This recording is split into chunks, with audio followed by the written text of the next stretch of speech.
So this is the second generation Moto 360 and is the newest smartwatch by Motorola. I've had a few weeks to use it now, so these are my thoughts about it. We are young.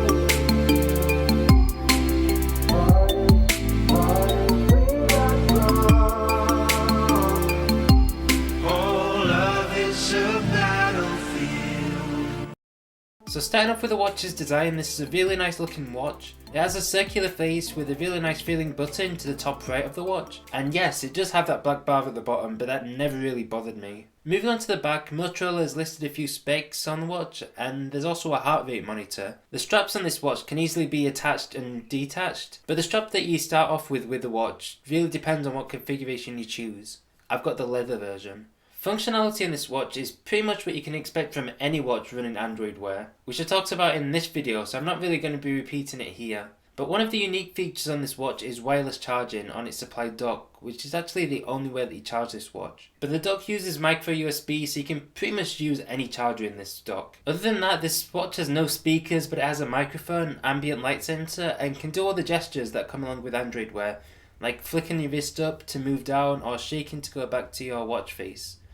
The watch also has IP67 water resistance, so you'll be able to keep it on while you're doing the dishes or you're in the rain or something or other like that. But really, when it comes down to functionality on smartwatches, they all do similar sorts of things. When getting a watch, you should take the aesthetics and unique features and price and stuff like that into consideration, more than the actual features, because they're pretty much going to be the same across all the watches. And of course, you should take specs into consideration. But talking about specs, this watch has a 300 mAh battery on the 42mm version, which is the one that I have, or 400 mAh on the 46mm version. The 300 mAh battery can easily last you a full day even when ambient mode is on. And I've been able to go through full days from around 7 AM in the morning till after midnight, and the watch ended on about maybe 15% with ambient mode on.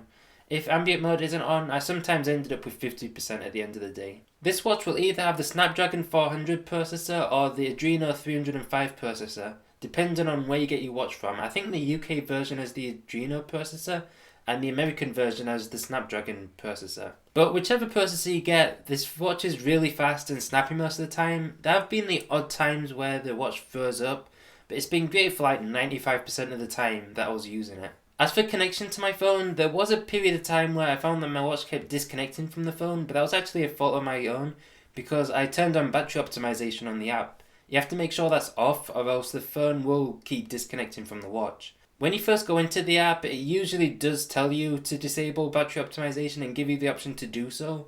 So just be sure to keep that off if you don't want to have your watch disconnecting on you all the time. Since I turned off battery optimization again, the watch has been going back to how it was before and it's staying connected without any issues at all. But if you want to switch phones or you want to change your phone's ROM, then you're going to have to factory reset the watch. That's just a limitation of Android Wear, really. You have to disconnect it from the phone, and when you disconnect it from the phone, it'll factory reset the watch. So you just have to bear that in mind. It's not something you're going to be doing all the time, but it is still a bit of a pain, so that's something you have to deal with, really. Overall though, this is a very stylish, very nice smartwatch that has the functionality of Android Wear as well as some additional features such as wireless charging and the addition of an ambient light sensor in the infamous black bar. If you are looking for a smartwatch, this is a very nice one to go with. It will set you back at a price of around £199 or $299 depending on your configuration. But if you're looking for a smartwatch, that is a good place to start. Thank you all for watching this video. Be sure to tell me what you think about the watch in the poll up there or in the comments down below. And I'll see you all in the next video. Bye.